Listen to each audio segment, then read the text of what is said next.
तो क्या 9 से 5 वाला कामकाजी दिन अब वाकई खत्म हो चुका है? आज हम बात करने वाले हैं माइक्रो शिफ्टिंग की, एक ऐसा कॉन्सेप्ट जो हमारे काम करने के तरीके को हमेशा के लिए बदल सकता है। चलिए इसे जरा गहराई से समझते हैं। देखिए, 100 साल से भी ज्यादा समय से हमारा काम करने का तरीका एक जैसा ही रहा है। एक लंबा 8 घंटे का ब्लॉक, सुबह ऑफिस जाओ, शाम को घर आओ। पर अब ये पूरी की पूरी नींव हिल रही है। इस पुराने मॉडल को एक नई सोच टक्कर दे रही है, जिसका नाम है माइक्रो शिफ्टिंग। मतलब काम को छोटे छोटे हिस्सों में बांटना, अपनी सुविधा के हिसाब से। लेकिन ये नया क्या है, इसे समझने के लिए हमें पहले पुराने को समझना होगा। तो चलिए पहले उस 9 से 5 वाले मॉडल की बात करते हैं, जिसने हमारी प्रोफेशनल जिंदगी को इतने सालों तक चलाया है। ये जो 9 to 5 है ना, ये सिर्फ एक टाइम टेबल नहीं है। ये एक पूरी सोच है, एक फिलॉसफी है, एक ऐसी मानसिकता जिसने हमारे काम को दशकों तक एक फ्रेम में बांधे रखा, जहां प्रोडक्टिविटी का मतलब था बस घड़ी देखना। और इस सोच के दिल में क्या है? यही कि अगर कोई ऑफिस में दिख रहा है तो मतलब वो काम कर रहा है। प्रोडक्टिविटी का सबसे बड़ा सबूत है मौजूदगी। लेकिन जरा सोचिए, क्या ये सोच आज के जमाने में सही है? इस डिजिटल दुनिया में क्या ये बात कोई मतलब रखती है? और बस इन्हीं सवालों से जन्म होता है एक नए और कह सकते हैं क्रांतिकारी आइडिया का, माइक्रो शिफ्टिंग। तो ये माइक्रो शिफ्टिंग आखिर है क्या चीज? इसे ऐसे समझिए, एक बंधे बंधाए शेड्यूल को भूल जाइए। इसकी जगह सोचिए छोटे छोटे फोकस्ड काम के टुकड़ों के बारे में, जिन्हें आप अपनी मर्जी से दिन में फैला सकते हैं। मतलब अब जिंदगी काम के हिसाब से नहीं चलेगी, बल्कि काम जिंदगी के हिसाब से चलेगा। अच्छा, तो असल जिंदगी में ये दिन कैसा दिखेगा? चलिए देखते हैं। हो सकता है सुबह 7 से 9 बजे एकदम फोकस्ड काम किया, फिर 9 से 12 का ब्रेक ले लिया, अपने ज़रूरी काम निपटा लिए, एक्सरसाइज कर ली, फिर दोपहर 1 से 5 बजे तक मीटिंग्स और टीम के साथ काम किया, और रात में 8 से 9 बचे हुए काम खत्म करके अगले दिन की तैयारी कर ली। ये पूरा खेल है काम को अपनी एनर्जी के साथ मैच करने का। और एक बात साफ है, ये कोई छोटा मोटा ट्रेंड नहीं है जो आया और चला गया। माइक्रो शिफ्टिंग के पीछे कुछ बहुत बड़ी वजह हैं, ऐसी ताकतें जो हमारी पूरी दुनिया को बदल रही हैं। असल में 3 बड़ी वजह हैं जो इस बदलाव को मुमकिन बना रही हैं, और ज़रूरी भी। चलिए एक एक करके इन पर नज़र डालते हैं।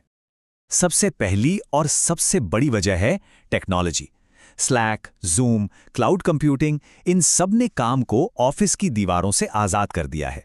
अब हम कहीं से भी कभी भी कनेक्ट हो सकते हैं। इससे काम करने के वो तरीके मुमकिन हुए हैं जो पहले सोचे भी नहीं जा सकते थे। दूसरी वजह है हमारी अपनी सेहत, हमारा वेलनेस। अब हम सब समझ रहे हैं कि जबरदस्ती 8 घंटे कुर्सी पर बैठे रहने से सिर्फ बर्नआउट होता है। इससे एक बिजी दिखने का कल्चर बनता है, जहां असली काम से ज्यादा ये दिखाना जरूरी हो जाता है कि हम काम कर रहे हैं।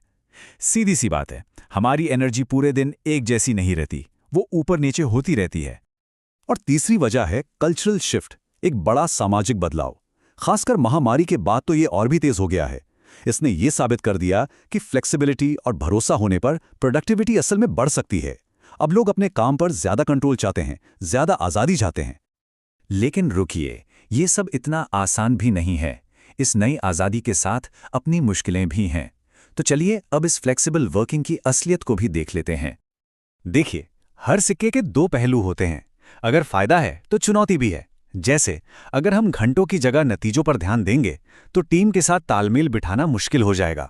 अगर हम दुनिया में कहीं से भी टैलेंट हायर कर सकते हैं तो मैनेजमेंट और भरोसे से जुड़े नए सवाल खड़े हो जाते हैं। पर शायद सबसे बड़ा खतरा है हमेशा ऑन रहने का। जब काम और पर्सनल लाइफ की लाइन धुंधली हो जाती है ना, तो ऐसा लगता है कि काम कभी खत्म ही नहीं होगा। एक हल्का सा तनाव हमेशा बना रहता है। और आखिर में इसके लिए मैनेजमेंट के तरीके में भी जमीन आसमान का बदलाव लाना होगा। अब कंट्रोल करने से काम नहीं चलेगा, टीम को ताकत देनी होगी, उन्हें एम्पावर करना होगा। और सच कहूं तो ये एक ऐसी स्किल है जो बहुत से लीडर्स को अभी सीखनी है। तो सवाल फिर वहीं आके खड़ा हो जाता है, क्या 9 से 5 का दौर खत्म हो गया? क्या ये अब इतिहास बन चुका है? इसका जवाब उतना सीधा नहीं है। देखिए, ये पूरी तरह से खत्म तो नहीं हो रहा, लेकिन हाँ, जो लोग नॉलेज वर्कर्स हैं उनके लिए इसकी पकड़ जरूर ढीली पड़ रही है। इसे क्रांति मत समझिए, ये एक तरह का विकास है, एक एवोल्यूशन है। भविष्य कैसा होगा वो एक स्पेक्ट्रम जैसा है। ज्यादातर कंपनियां बीच का रास्ता अपना रही हैं, हाइब्रिड मॉडल। मतलब थोड़ी फ्लेक्सिबिलिटी भी और कुछ तय घंटे भी, ताकि टीम साथ मिलके काम कर सके। कोई एक फॉर्मूला नहीं है जो सब पर फिट हो जाए। लेकिन सबसे बड़ी बात जो असल में बदल गई है वो है पावर का बैलेंस। कंट्रोल अब कंपनी के हाथ से निकलकर एम्प्लॉय के हाथ में आ रहा है।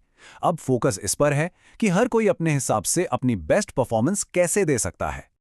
और ये हमें एक बहुत ही जरूरी सवाल पर लाके छोड़ देता है।